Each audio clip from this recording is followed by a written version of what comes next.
If you are afraid, it's not your day. I have held the hand of many, many hundreds of dying people, and I always ask, are you afraid? They know what I'm asking. Are you afraid of dying? 100% of the time, the answer is no. The fact that we die means life means everything. Kafka said the meaning of life is that it ends. The best we can do when we go through hell is to make sure we don't come out empty-handed. None of these horrible disruptions in our life are worth it, but we ought not allow them to be worth less. Make that realization a regular part of our motivation to really live. Not just to be alive, but to live. Welcome to Cake for Dinner. This is not your everyday mom podcast. We laugh, we curse, we tell the truth, and we're here to ditch the perfection culture. Hi, friends. Before we jump into today's episode, I have something really special to share. If this podcast has ever made you laugh, made you feel seen, or reminded you that you're not alone in motherhood, I think you're going to love my new book, Cake for Dinner. This isn't a parenting manual. It's the stories I never thought I'd tell, the lessons I learned the hard way, and a reminder that none of us have to be perfect to be really good moms. If you've ever wondered if you're doing enough, this book is for you. Cake for Dinner is available for pre-order now on Amazon, and every pre-order makes a huge difference for a first-time author. If you'd like to support me and help get this message into the hands of more moms, I'd be incredibly grateful. Just search Cake for Dinner on Amazon or click the link in the show notes. Thank you for being here. Now, let's get to today's episode. Today's guest is Rabbi Steve Leder, bestselling author of The Beauty of What Remains and one of the country's most respected spiritual leaders. He's guided everyone from grieving families to celebrities through life's hardest moments, and his work reminds us that thinking about death can actually teach us how to live. Rabbi Steve Leder, welcome to Cake for Dinner. Thank you. I'm looking forward to the cake for dinner. Yeah, I used to travel with cakes, but it just got too cumbersome. So now you're left with me. I miss the good old days, huh? So I have your book, as you can see. I really took some notes. So you open the book by talking about spending years standing beside families in their deepest moments of grief. Yet when your own father died, you realized that being close to death professionally wasn't the same as experiencing it. What did you mean by that? And what cracked open in you from having that experience? Well, that's the right way to phrase the question, because it cracked me open. Mm-hmm. So my dad died at a point at which I had already been a rabbi of a very, very large and complex congregation for 35 years. Mm-hmm. And I had personally assisted families and witnessed death and grief, no hyperbole, at least 1,000 times. Wow. By the point my father died, I had officiated at least 1,000 funerals, seen at least 1,000 dead bodies, stood with at least 1,000 families while they viewed the body of their loved one. And, I always have worked hard and done my best to take care of other people. And I was right there shoulder to shoulder with them through the whole journey, including standing there and being supportive while they viewed the body of their loved one before the casket was closed and the service would begin. And to be honest with you, I was present, I was helpful, I was professional, I was compassionate, I was all of those things, and I could have eaten a sandwich while I was standing there, because it wasn't my family, it wasn't my loss, Right. It was vicarious, and I was functioning as a professional. Right. To be a professional in anything that involves organizing other people's chaos, you have to have what the writer Graham Greene called a shard of ice within that allows you to be helpful rather than be swept away in it all. Graham Greene said the difference between a writer and everyone else is that there's a shard of ice in the writer that when chaos comes allows him to take notes. Right. Right? So I had that appropriate shard of ice. My father dies. I grew up in Minneapolis. I have 4 siblings there and my mom. And I flew home for the funeral. My dad had Alzheimer's for about 10 years. Okay. And it was still, of course, a shock and a surprise when the phone call came. Mm-hmm. I fly home to Minneapolis, and we go to the synagogue the morning of my father's funeral, and we're sitting in a little room off some hallway. And the rabbi walks in to take us into the sanctuary and be with us while we view my father's body. And then the casket's closed, people are let in, the service begins. And I remember when this young rabbi walked in thinking to myself, I know exactly how the rabbi feels right now. But I have no idea how I feel. Wow. And then the rabbi escorts us into the sanctuary. And I approach my father's casket, his body. And to really understand the depth of the fissure, of this crack, you have to understand that my father and I, throughout our lifetime together, always looked almost identical. In other words, if you saw a picture of my dad when he was 10 and a picture of me when I was 10, you could not tell the difference other than the clothing, and one is black and white and one is in color. Right. You see these bags? This is my dad. This is my dad. For years, people said, Steve, you're on TV and you're this and you're that. We could just, get rid of that. Absolutely not. A, I think that's weird, but B, I see my dad in the mirror now. Right. And now with that understanding, imagine I approach the casket and I put my hand on his chest because I knew his body was cold and I didn't want to feel that. That's its own kind of permanent goodbye. So I put my hand on my dad's chest and I looked down, and my first thought, Keisha, was, that's how I'm going to look when I'm dead and my son is bending over my casket. I am going to die. 35 years, 1,000 funerals. It never really penetrated. It never really occurred to me, I am going to die. And that crack through the veneer of the professional rabbi, that space between Steve Leder, the rabbi, and Steve Leder, the son, profoundly, crossing over that space, profoundly changed my life for the better. And I would take one more lunch with my dad and give all of that wisdom away. Right. I'd give it all back for one lunch. But we don't have that choice. We can't have a better past. We can't bring the past into the present other than in our minds. So that was the difference for me. That's when I began to understand in retrospect also how many other things I only kind of understood.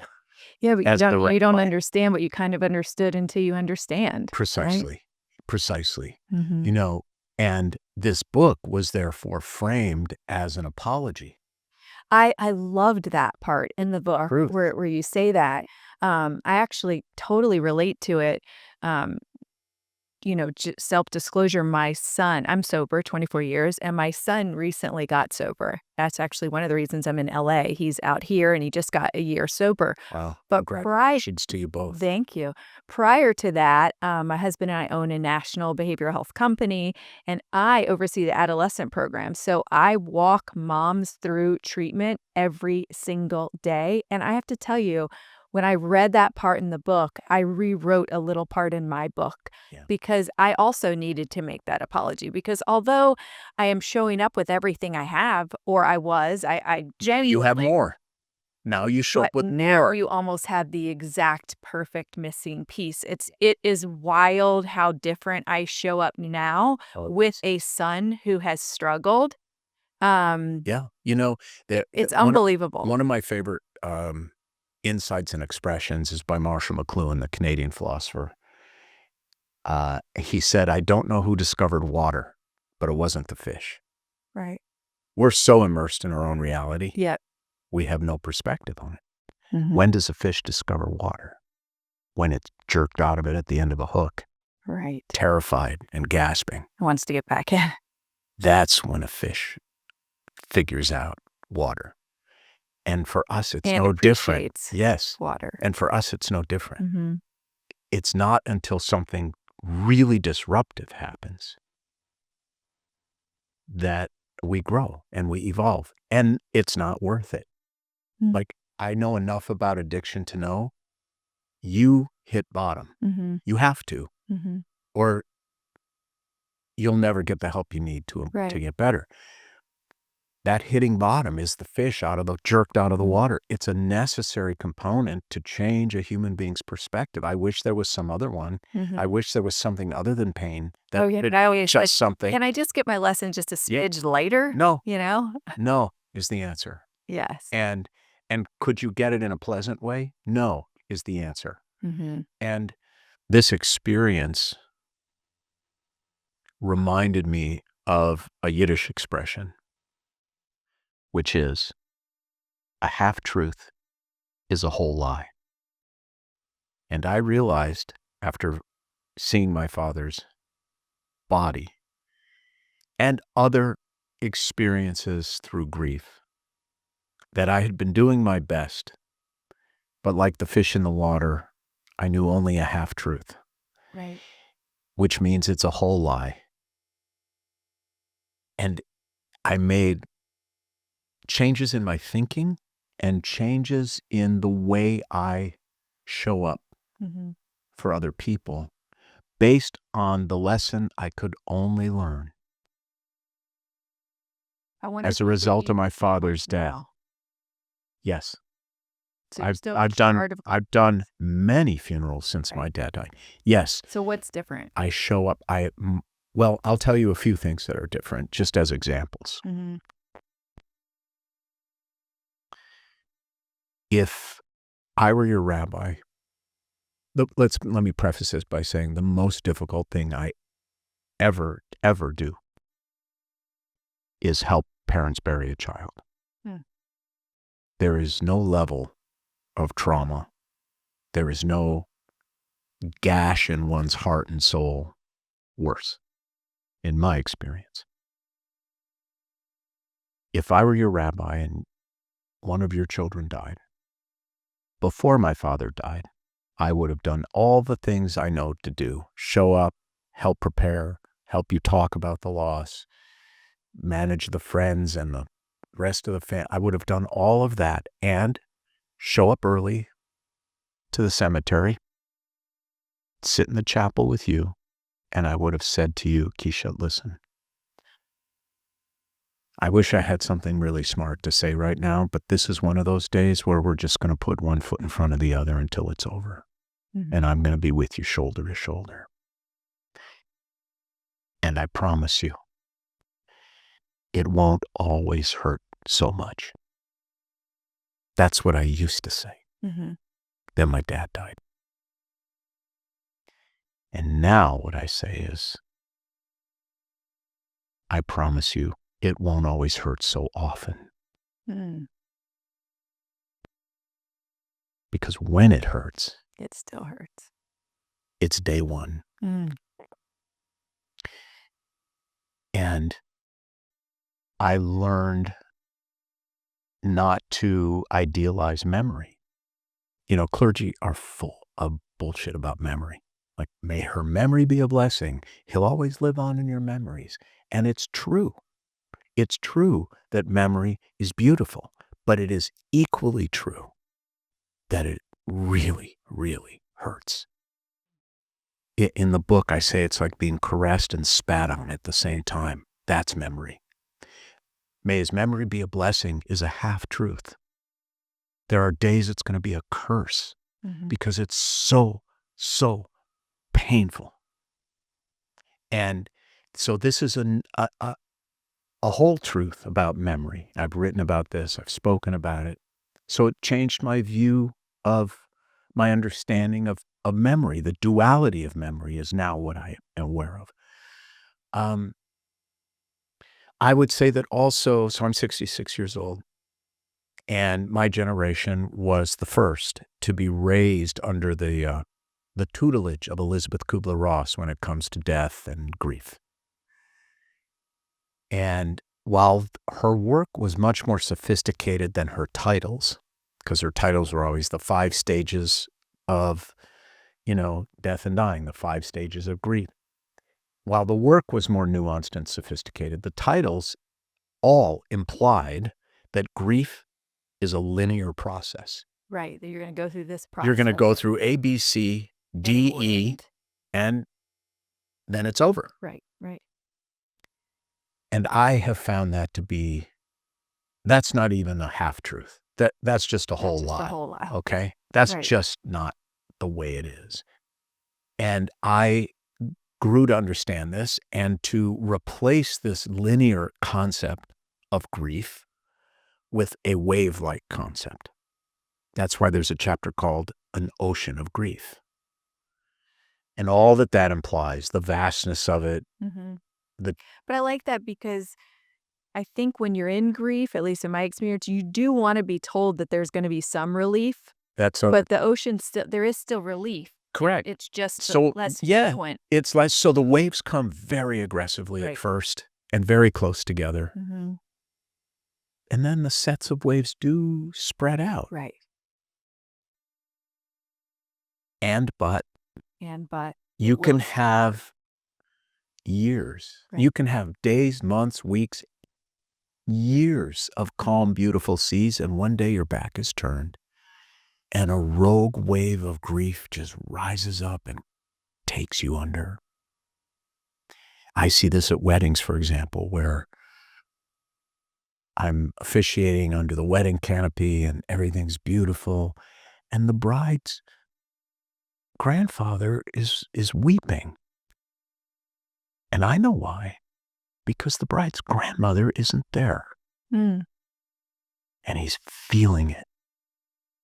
Right. And so I will turn to him and say, see it for her. Let her see through your eyes. That's so wild. I have, my first husband passed away. Yes. And I don't have tons of grief now, but whenever I'm at something for the kids, it could be anything. Yeah.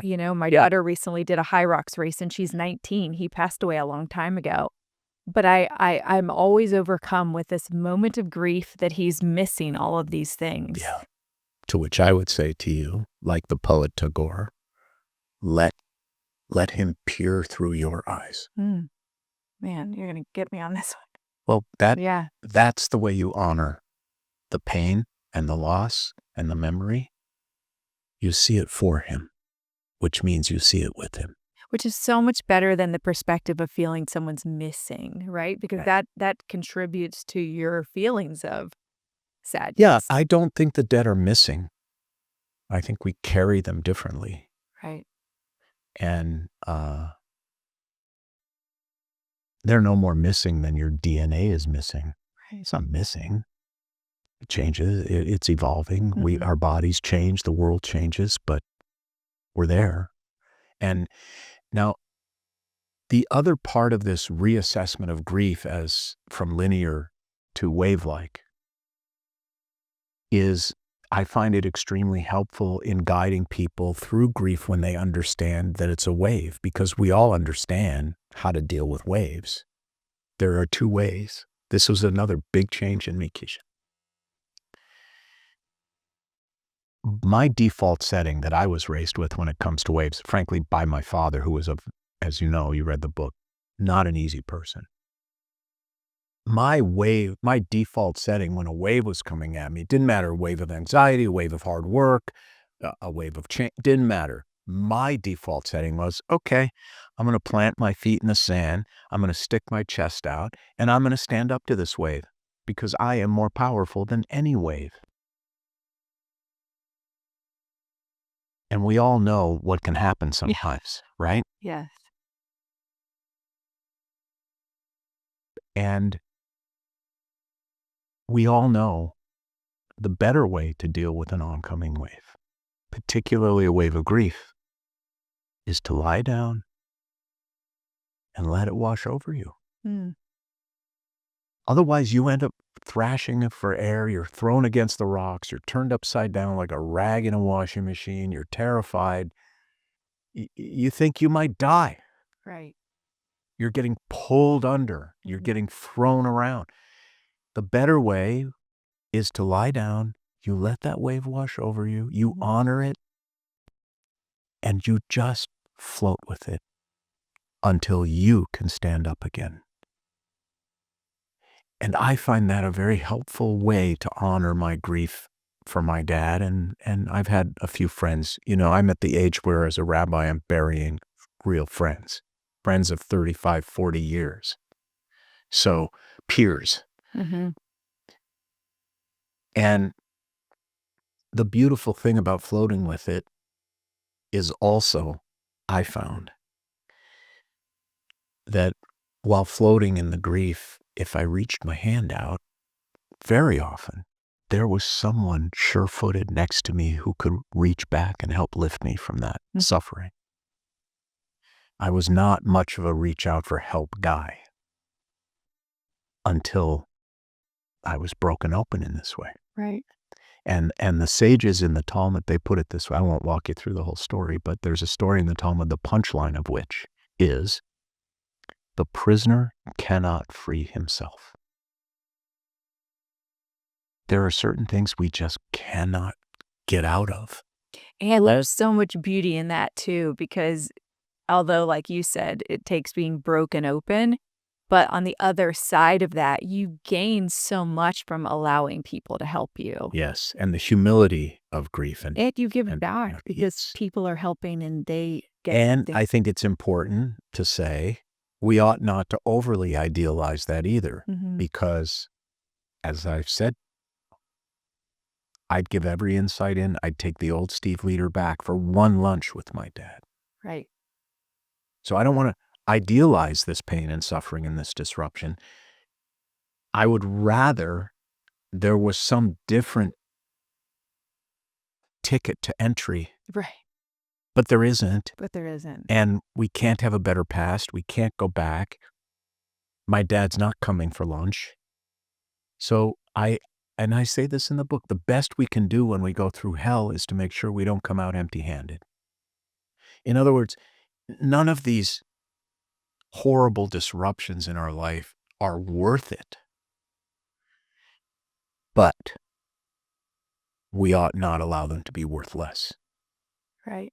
That's the point. Yeah, I think that's so much more realistic. It's the truth. A lot of times when you go through grief, I've been through enough on my own, people do say things like, that there's a silver lining. Yeah, you appreciate life and you're blah, blah, blah. And you're kind of like, all right. Okay, but not worth it. But not worth it. I like that.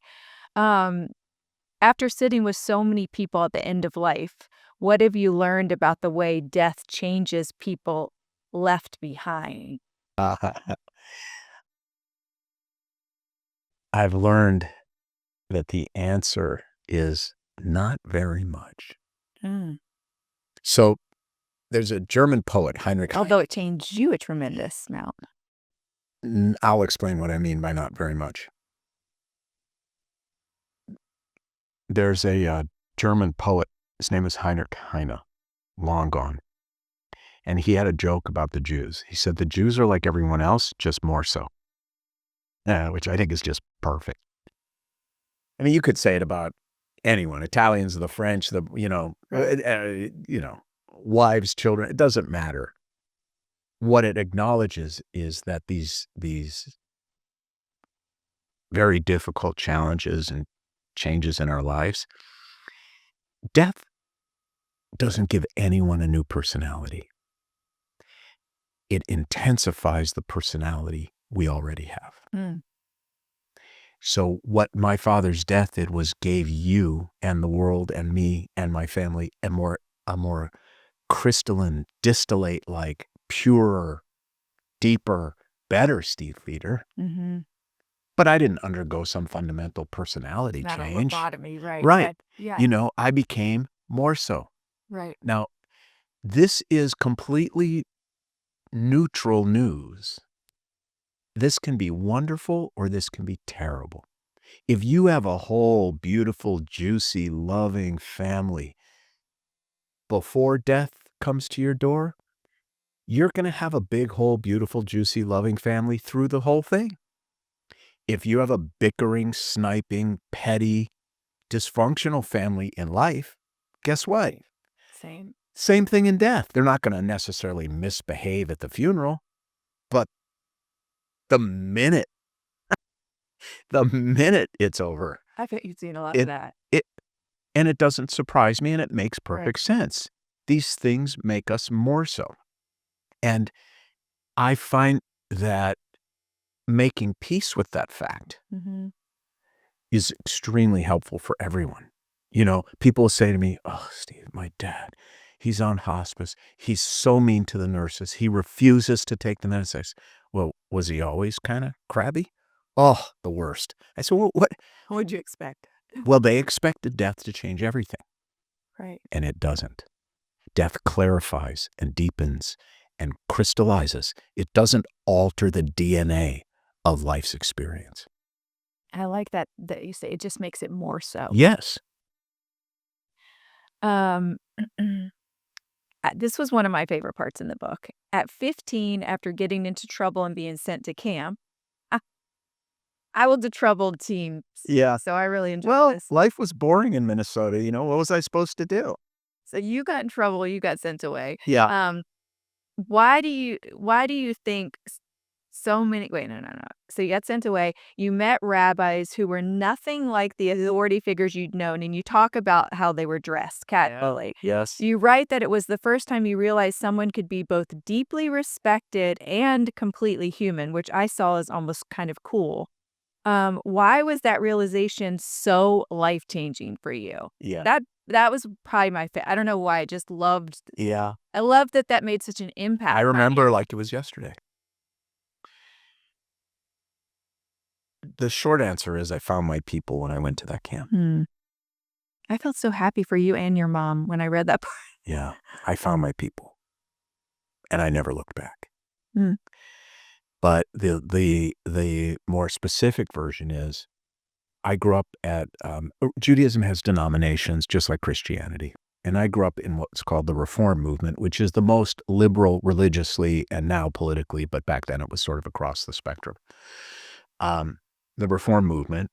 And nevertheless, this was the 1960s, and our rabbis were very formal, very kind of Germanic, always a suit and a tie and a robe. When services began on Friday night at 8 o'clock sharp, the rabbis would walk in, the congregation would rise, we would sing essentially a hymn called God is in His Holy Temple. Everyone would be seated. The service would end at 9 o'clock. I mean, it was formal. It was rigid. It wasn't a lot of fun. And the rabbis were unapproachable. Now, I don't think they were actually unapproachable, but they sure seemed like it to me. Sure.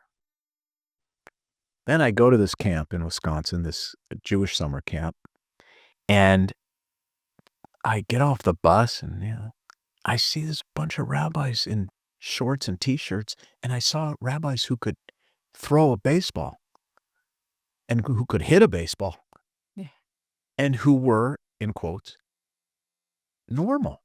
I'd never seen a normal rabbi before. Like, wait a minute, they're people? It's like when your kids bump into their teacher at the grocery store and, she's wearing T-shirts and shorts and Miss Edwards, and they're shocked. It's like, oh my God, she's a person. Right. That's what happened to me when I was 15. Yeah. And honestly, it wasn't just that about the place, but it was the music. It was the pretty girls from Chicago with flowers in their hair on Shabbat. It was. Did you go to this camp begrudgingly? Begrudgingly wasn't really an option. Yeah. There were 5 of us. My parents were 17 and 18 when they got married. There wasn't a lot of negotiating with mom and dad.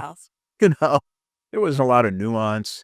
It was a pretty militaristic kind of existence, not because they had that as a philosophical point of view, but because they were overwhelmed with 5 kids. My dad was at work. My dad and uncle owned a junkyard. not a metal recycling facility, a junkyard. Yeah.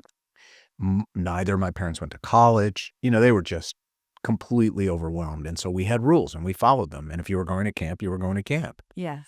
And We could use a little more of that in today's well, parenting, I do think. think the pendulum often swings too far left or right. Yeah. But that was, this idea. And I've worked really hard now I think I am a relatively normal person. I've worked really hard to project accessibility and normalcy so that people would not be intimidated to seek me out. I also love it for young people. Much like the experience you had, I work with troubled teens, typically recovering from substances, but I work really hard at that too, because you never know, you might be their only shot. You never know that one interaction might be that interaction. So the synagogue that I didn't build it, but I grew it, includes 2 sleepaway camps in Malibu, which we're rebuilding after a fire. And I would always quote a previous camp director. I used to spend my summers there with the kids.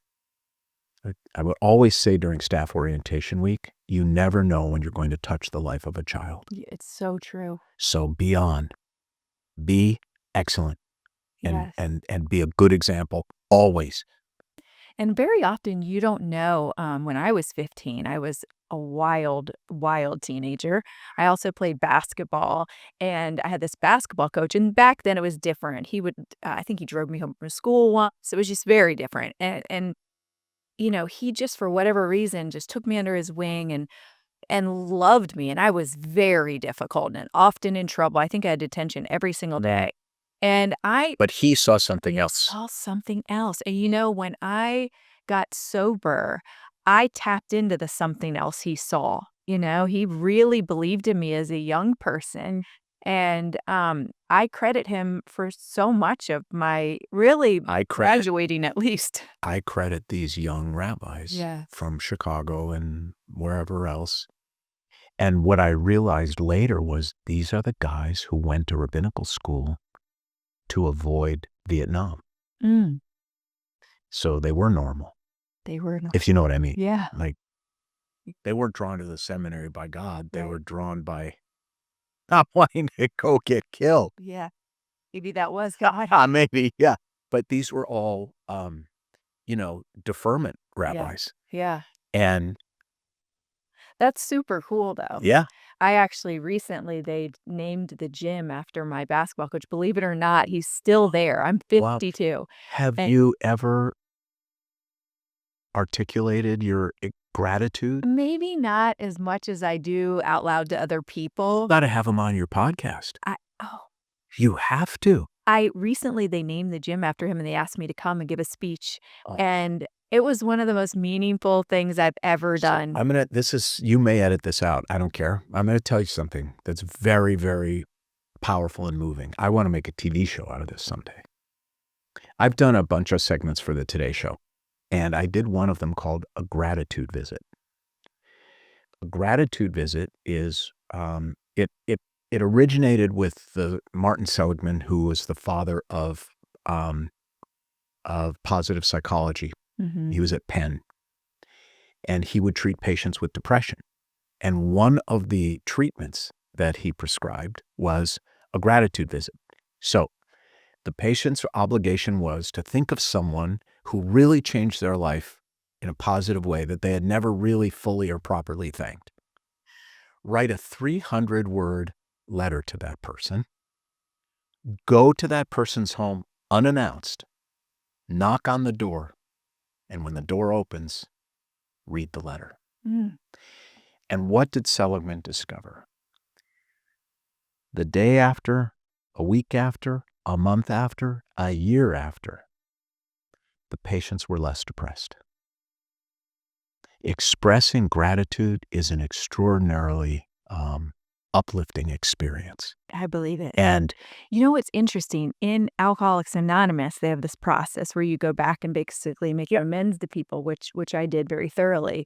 What an amazing thing it would be to have it's the other side of the coin. Because it is the other side of the coin.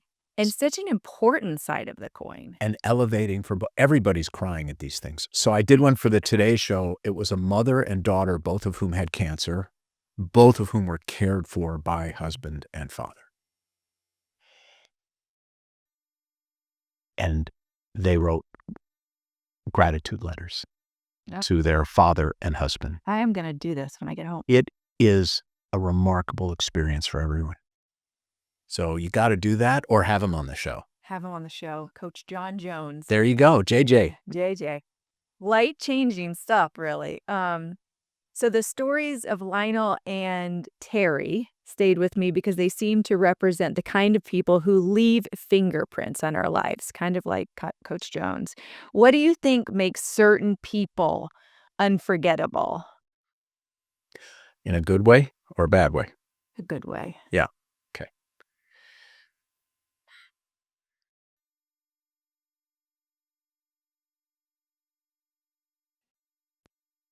The unforgettable people, I think other than our immediate family, who are obviously unforgettable because of the immediacy and intimacy of what family means.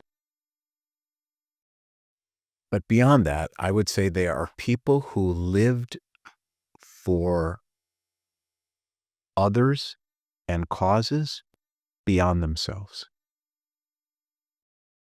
The happiest people are people who, so there are 3 levels. Again, I'm going to positive psychology here. There are 3 levels of existence that bring happiness, although that's not the word I would use. I would use the word fulfillment.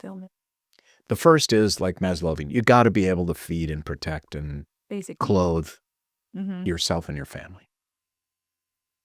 Second, a purpose beyond oneself. And third, flow. What athletes and artists call flow, where you are in it and you're in some other realm of existence. It's like sometimes a commentator at a game will say, she's in the flow, or the team's got flow. Well, you can feel when your life's in the flow. Yes.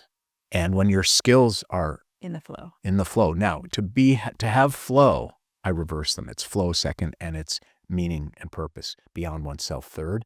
When you have flow, and and that flow exists within the realm of something that is really transcendent beyond you, and is really a gift for others. That's the sweet spot. That's the sweet spot. And those are the memorable people. Yeah, that's wild. I've been working on like a TEDx talk, or not that I've been asked to do one yet, but I did. Yeah, well, just not that hard. For when I Look at there I am. But I like to say that because I've really overcome a lot of adversity, but I don't really think that's unique to me, and I don't think it's unique to women. I think women have been rising for a long time, but I don't know that they ever fell. Right. But rising and then turning around and helping other women is where I think. And doing it really well. Yes. You see, that's the sweet spot. That's the sweet spot. That's what I'm saying. Like, I feel so enlivened when I do something as a rabbi, and I honestly, in the car, on the ride home, whatever, I say to myself, no one could have done that as well as I just did it. No one could have handled that funeral the way I did. No one could have given that kind of sermon but me. And it's not an arrogant thing. It's an inner feeling of, I really used my abilities for the good. I love that, because it's not an arrogance thing. It's a knowing that you're flowing. And I gave it my best. Yes. And that the recipients really received something, a piece of me. Yes. That is the sweet spot in life, though. It takes a lot of stumbling, well, at least for me, it's taken a lot of stumbling to sort of like find the flow. Yeah. At 52, I feel like I've just stumbled upon it. And it was special. I was 58 when my dad died. It pushed me to a whole nother level. My son pushed me cracked, wide open, Your son who's been in recovery for a year? Yeah. Yeah. Yeah. So It's been rowdy anyway. I mean, their father died. My daughter has gone through, she was just very difficult, and then some mental health stuff. Um, but I really think that they've pushed me to just become more of, be like, more so. yes, to be You were a more great so. mother. Now you're a greater mother. Yes, and And just you can live with that, right? yeah, yeah. That's a different way of thinking about our past where we were operating with half-truths or immaturity or whatever. You were great. Now you're greater. And interesting, I finished the whole book really, and so now I've got a son in treatment. My daughter, she's had her struggles, and then my younger son got kicked out of middle school for a prank gone wrong, one that we would Yeah. have done. And Was it a good it prank? was pretty good. Well, okay. And it didn't go wrong. The results weren't what he hoped for. Yeah, that's not the reason we around it. Right. He was in an amazing school that was free. But anyway, I had written my Are you going to book. tell us the prank or no? It's not that exciting. Oh, okay. All right. Basically, yeah, it's not that exciting. But I got the book contract the same day that he got kicked out of school. And I was stuck in this like weird imposter thing of like, who am I to write a parenting book of all things, you know? Well, you're exactly the right person. Right. Well, it took me a minute, Steve, to get to that place. And now as you're saying this, I am even more so. I am exactly the right person to write the Yeah. book. But it took me a few months to land on that. I was panicked for a little while. That, If it maybe. makes you feel any better, anyone, I think, that has a public persona and puts something of substance out in public Mhm. suffers from imposter syndrome. Yeah. It's kind of weird though, because in my life, I haven't struggled so much with that. I think just growing up um, I've just had a really great childhood, 0 money, but Yeah. just very rich with love, and we're very attached to our last name and, that kind of thing. So I haven't struggled with that as much as I did in that moment, just like, um, w w what am I gonna tell people about her Well, there's a difference between being a phony Mm. and playing a role. Mhm. I went through, for reasons we may or may not, depending on your choice, get into, I will say that I have become a big mental health advocate for about the past decade and have been seeing a psychiatrist weekly for a decade. Mhm. And I remember one time saying to him, I feel like the minute I step out my front door, I'm acting. And he looked at me and said, well, you are. Mhm. People want you to play a role. You're giving people what they want and need. Mhm. They need you to play that role. And I felt less phony. God, that is so good. But it feels like that when I have families call me in crisis and I'm walking them through it. I know the things I'm saying are correct. But meanwhile, my son's in treatment, the other one's in trouble, Yeah. and I do feel like a phony. Yeah. But But yet I have great fucking advice. yeah. And they need you to play that role. Yes. They want you to play that role. And the things that are happening in my life do not diminish the advice that I've given. To the or contrary. Right. To the contrary. Right. It just takes a while for you to like sort of land on all of that and figure it out. And imagine now, let's get into my sorry ass life. Imagine overlaying that with representing a tradition and a role that you can never really Live up to. live up to. Right. You can't. And so you add that, the whole Mhm. clergy thing, Yes.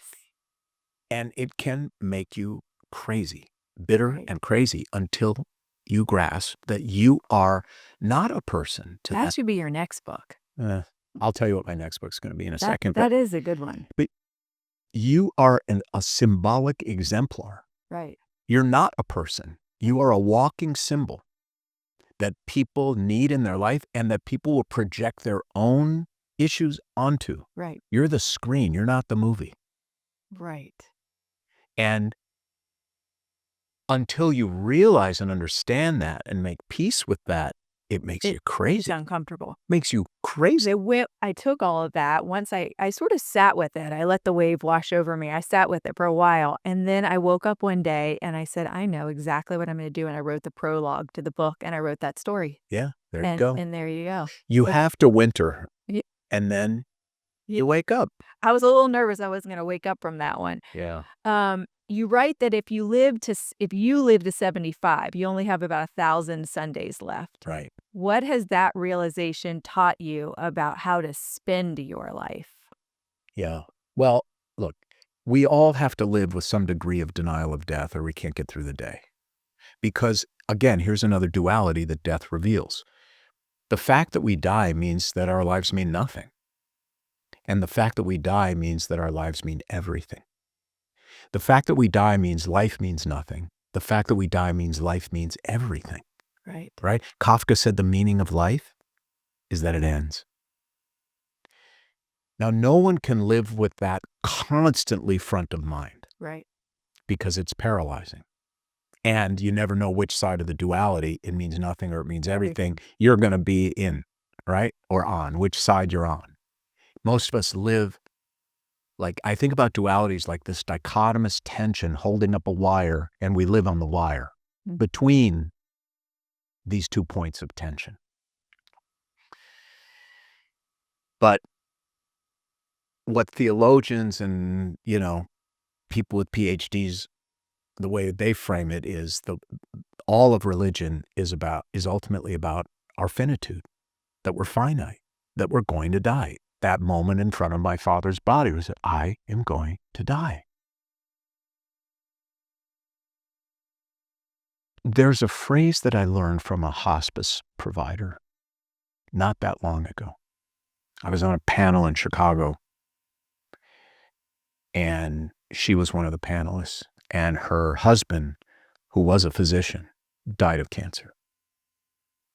And she wanted to do all these things. And he said to her, he gave her this phrase. He said, listen, we are now in the era of precious time. This is precious time. I'm going to die. So what it did was gave me, what death has done for me, and I think will do for all of us, is gives us a deeper sense of the preciousness of time. I years ago, I don't know, 8, 9, 10 years ago, before my dad died, we bought a piece of land in the desert, a place I love, like to hike. My dad dies, not that much longer. I don't know what we were talking about, but my wife, Betsy, looked at me, she said, well, what are you waiting for?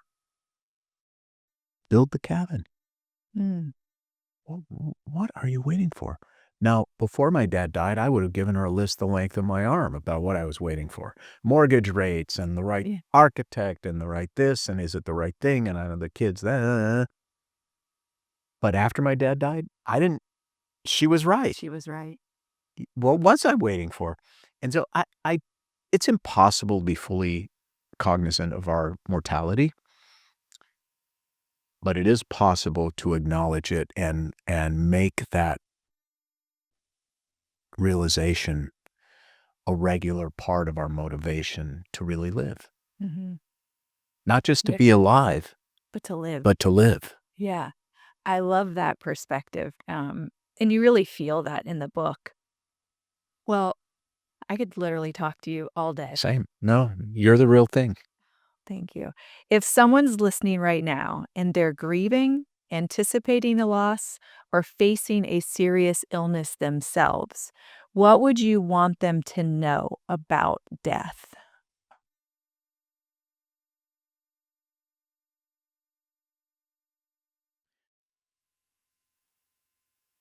A couple of things. First, this is one of the things that surprised most readers, and everybody wanted to talk about it on the talk show circuit, which is I have held the hand of, I don't know, many, many hundreds of dying people. And I always ask, are you afraid? They know what I'm asking. Are you afraid of dying? But I just say, Are you afraid? 100% of the time, the answer is no. I read that. And it surprised you, right? Yes, it surprised me. Not one person. Now, my evidence is anecdotal, but it is not insubstantial. It's pretty substantial. Not one person. Because when you are really actively dying, it is the most natural thing in the world. The closest thing I can compare it to that we who are not dying have experienced, which is, think of the absolute worst jet lag you've ever had in your life. All you want to do Let's go to bed. is get into that hotel room, pull the shades. You don't care what time it is. You don't care what dinner you're missing. You don't care about anything except you want to get in that dark room, turn on that cool air, and get under that comforter and just snuggle up and go to sleep. You're not afraid. You're not conflicted. It is what your body needs. Mm. Now, that does not mean that the dying have no fears. What I'm saying is They're not afraid of death. they're not afraid for themselves. Right. They have a lot of fears about their kids and their spouse and will everybody be okay? Yeah. But I can promise the dying who are listening to this, you will not be afraid. And here's the great counterintuitive measure that's so helpful. If you are afraid, it's not your day. Mm. Wow. That's the helpful part. Yeah. If I were to say to you, Keisha, are you afraid of death? You say, oh my God, I live in terrible fear of it. Well, here's some good news. Today's not your day. And then people say, well, what if you get hit by a truck? And I said, well, you weren't afraid because you didn't know Right. that was going to happen either. So the dying are not afraid, and I mean actively dying. So that's the first thing, and I hope that's comforting. It's also the reason why it is so important that the living surround the dying and assure them, Yeah. even if you have to win an Academy Award. I thought about that. Yes. Mom, you did a great job. Mm. We love you. We're going to take care of each other. We're all here. You can rest. You can let go. Because the only thing keeping people holding on very often is their worries about the living, not themselves. Mm-hmm.